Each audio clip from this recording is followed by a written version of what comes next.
നമസ്കാരം. കർക്കിടക മാസ ഫലങ്ങളാണ് പറയാൻ പോകുന്നത്. ജൂലൈ 17 തീയതിയാണ് കർക്കിടക മാസം ആരംഭിക്കുന്നത് ഈ വർഷം. ഉത്തരം നാളിന്റെ ഒടുവിലത്തെ 45 നാഴിക അത്തം, ചിത്തിര നാളിന്റെ ആദ്യ 30 നാഴിക ഇവ ചേർന്ന കന്നിക്കൂറ്. പൊതുവെ നല്ല സമയമാണ് ഈ കർക്കിടക മാസം വരുന്നത്. നിങ്ങൾ മനസ്സിൽ ഉദ്ദേശിക്കുന്ന കാര്യങ്ങളിൽ അധികവും നടക്കാനുള്ള സാധ്യത ഉണ്ട്. സാമ്പത്തിക നേട്ടങ്ങൾ നിങ്ങൾക്ക് ലഭിക്കും. ജീവിത പുരോഗതിയിലേക്കുള്ള വഴിയൊരുങ്ങും.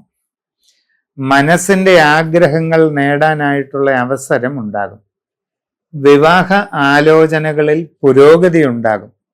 ഒരു തീരുമാനമുണ്ടാകാനുള്ള സാധ്യതയും കാണുന്നുണ്ട്. പുതിയ ജോലിക്ക് പരിശ്രമിക്കുന്നവർക്ക് ഈ മാസം തന്നെ അത് ലഭിക്കാനുള്ള സാധ്യതയുണ്ട്. അന്യദേശങ്ങളിൽ ജോലിക്ക് വേണ്ടി ശ്രമിച്ചുകൊണ്ടിരിക്കുന്നവർക്കും അത് നടന്നേക്കാം. വിവിധ മേഖലകളിൽ ദൂരദേശങ്ങളിൽ ജോലി ചെയ്യുന്നവർക്ക് സ്ഥാനക്കയറ്റം, സാമ്പത്തിക പുരോഗതി, കൂടുതൽ സൗകര്യങ്ങൾ ലഭിക്കുക, പുതിയ വാസസ്ഥാനം നേടിയെടുക്കുക തുടങ്ങിയ പല ഗുണങ്ങളും ഉണ്ടാകുന്നതാണ്. വിവിധ മേഖലകളിൽ സ്വന്തമായി തൊഴിലുകൾ ചെയ്യുന്നവർക്കും പല പ്രയോജനങ്ങളും ഉണ്ടാകുന്നതായിട്ട് കാണുന്നുണ്ട്. കുട്ടികൾക്ക് പഠനകാര്യങ്ങളിൽ നേട്ടങ്ങളും പുരോഗതിയും കൈവരിക്കാനായിട്ട് ഈ കർക്കിടക മാസത്തിൽ സാധിക്കുന്നതാണ്. നിങ്ങളുടെ വിവാഹാലോചനകളിൽ തീരുമാനമാകാനുള്ള സ്ഥിതി എത്തുന്നതാണ്. കുടുംബത്തിൽ സ്വസ്ഥതയും സന്തോഷവും നിലനിൽക്കും. അഭിവൃദ്ധിയുണ്ടാകും. സന്താനങ്ങളുടെ പുരോഗതിയിൽ സന്തോഷിക്കാൻ അവസരമുണ്ടാകും. കച്ചവടക്കാർക്ക് സാമ്പത്തിക നേട്ടങ്ങൾ ലഭിക്കും. നിങ്ങളുടെ കച്ചവട മേഖല കൂടുതൽ വിപുലപ്പെടുത്താനുള്ള അവസരങ്ങളും വന്നു ചേരുന്നതാണ്.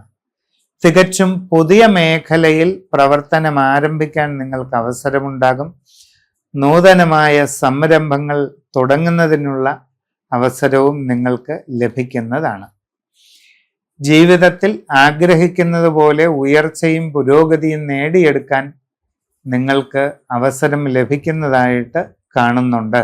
വിവിധ മേഖലകളിൽ സ്വന്തമായി തൊഴിലുകൾ ചെയ്യുന്നവർക്കും പ്രയോജനം കിട്ടുന്ന സമയമാണ്. നന്നായിട്ട് ശ്രമിക്കുക. ഔദ്യോഗിക രംഗത്ത് വിവിധ വകുപ്പുകളിൽ പ്രവർത്തിച്ചുകൊണ്ടിരിക്കുന്നവർക്കും അനുകൂലമായ പല മാറ്റങ്ങളും ഉണ്ടാകും. അപ്പൊ ഈ കർക്കിടക മാസം നന്നായി ശ്രമിച്ചാൽ വളരെ നേട്ടങ്ങൾ ഉണ്ടാകും, ഗുണങ്ങൾ കിട്ടും. കർക്കിടക വാവുബലിയൊക്കെ ഭംഗിയായിട്ട് ചെയ്തു തീർക്കാൻ ശ്രദ്ധിക്കുക. നിങ്ങളുടെ കുടുംബത്തിനും നിങ്ങൾക്കും പിതൃക്കളുടെ അനുഗ്രഹാശസ്സുകൾ സമ്പൂർണമായി ലഭിക്കുന്നതിനും എല്ലാവിധ ഐശ്വര്യ സമൃദ്ധിയും ലഭിക്കുന്നതിനുമായിട്ട് അത്യന്തം വിശിഷ്ടമായ ഗോവിന്ദരാജ ഹോമം നടത്തുന്നത് വളരെയധികം ഐശ്വര്യപ്രദമാണ്.